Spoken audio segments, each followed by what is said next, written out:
Hello and welcome to our video on interference, a secret chess tactic. I say it's a secret chess tactic because it just doesn't come up that often, so few people know about this tactic. Our first example here is just going to be used to elucidate this idea, to highlight it, and it comes from a game back in 2002. They're playing the Queen's Indian Defense, and this is between former world champion Anatoly Karpov, who took over the world championship after Bobby Fischer in the late 70s and was world champion. Karpov was until Garry Kasparov dethroned him in 1986. Judith Polgar is the strongest female chess player to ever have existed. She was ranked about number 8 in the world, I think, about this time. So let's go ahead and take a look at where Judith uses this powerful secret tactic. So Anatoly Karpov, playing white, moves his bishop out like this and offering a trade, but Judith interposes a interference move with check. Grandmaster Polgar plays bishop b4 check. I always say that you should consider the implications of every check, but it seems that even world champions may forget to do this from time to time. This move interferes with the white queen's defense of the bishop there on b5. This seems not to be a problem since white can just capture with a takes b4 as the pawn captures back. Problem now for Anatoly Karpov as white is that after Judith plays bishop takes b5, king can no longer castle. And so it is that even world champions can fall when they fail to heed a check. This tactic enables Judith Polgar to go on and win the game.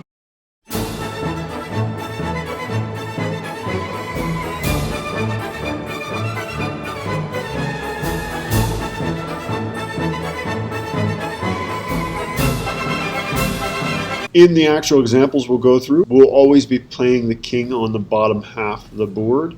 So let's go ahead and get right into those examples. In our first example here, it is black to move. We always play the king on the bottom half of the board here. And so black to play and use this tactic of interference, where you interfere with the power of a ranged attacker, such as a rook, queen, or bishop. So if you want to go ahead and pause your video and solve it, go ahead and do that now. It might help also to consider these 4 categories. We always want to think about checks, captures, loose and semi-loose pieces, and unfortunately placed pieces. So hopefully you've already paused your video. So as far as loose and semi-loose pieces, both the rooks are semi-loose. The queen attacks them both, and they defend each other. The rooks are defending each other, which is interesting. Semi-loose pieces can be involved in tactics. You might also call them unfortunately placed, perhaps, as well. Seems like they're fortunately placed because they defend each other, but because of the real strong interference move, it doesn't work out very well. So now we're attacking both rooks, we're attacking the queen. What can they do? Really, the only choice for them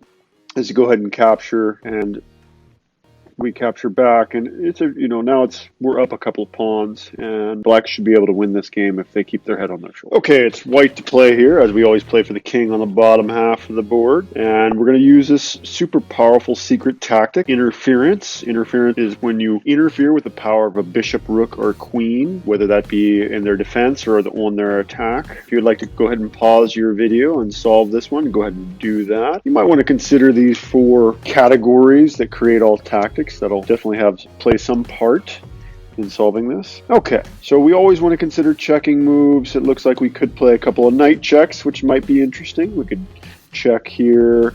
We could check there. Those might be good. We could also capture here, which is something to consider as well. Of course, the queen would just capture us, so it doesn't seem like that would work real well. So checks and captures, category 1 and 2. So technically, this pawn is a semi-loose piece. This pawn on g7 is a semi-loose piece. It's attacked by the knight and queen, defended by the queen and king. Did you find the interference move? It's actually bishop here, and there's really nothing that black can do to save the queen. If they want to keep playing this game, they've got to sacrifice the queen. In fact, the engine suggests queen takes c7 is the best possible move. And, they get 2 pieces for a queen because we'd capture back. But the reason they did that is if they did something like playing something like this, say, we would just go ahead and checkmate.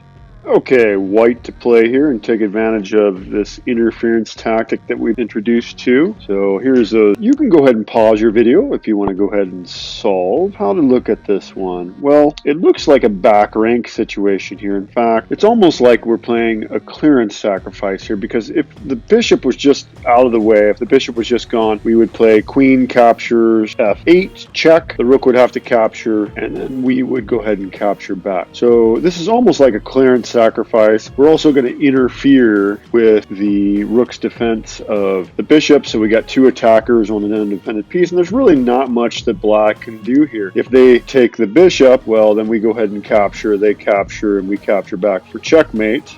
What else can they really do here?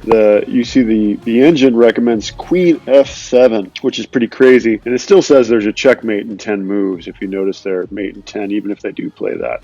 That supposedly is the best move. Of course, we'd go ahead and capture. It's not looking great for black. Black to play here and use this tactic of interference. So do notice that our pawns, we're trying to advance our pawns. Of course, if we advance this pawn, the bishop's going to nail us. If we advance this pawn, the rook's going to nail us. But we can use this wonderful secret tactic that we've learned, interference. Black can use it to win this game. So go ahead and pause your video if you want to go ahead and solve this one. But interference here, a lot of times interference, when you first look at the moves, they seem crazy. And here the best move is actually bishop d6. Completely unprotected piece, can be captured by a couple pieces, but no matter what white does now, black is going to promote a pawn. There is nothing that can be done. If they capture with the bishop, well, of course, we go ahead and promote to a queen here. If they capture with the rook, well, then we can promote this pawn. If they try to chase down that pawn or something like that, then we can promote that one, so it doesn't work.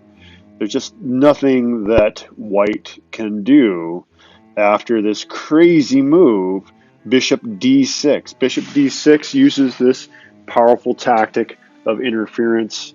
Well, no matter what happens here, black is going to win this game. Okay, our final example here with black to play and use this tactic of interference to win material in this position. So you can go ahead and pause your video if you want to go ahead and solve this on your own. What are we trying to do with interference? Well, the back rank looks pretty weak here. We'd like to play something like queen check or rook check, but this f1 square, the rook and the queen are both involved there. So how do we deal with that? Well, we have an interference move. It seems crazy, but if one of these two pieces, the queen or rook, move, then we have the back rank. So if either piece captures the queen, then we have a back rank checkmate. So very difficult for white to deal with this move. In fact, the computer says that simply just moving the king to g1 is the best option here. But yeah, king g1 and then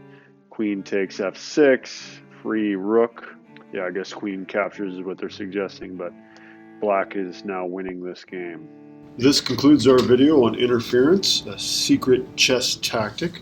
I hope you enjoyed those examples. If you did, please subscribe and hit that notification bell, as I will be making at least 2 chess videos every week. Have an excellent day, and thank you.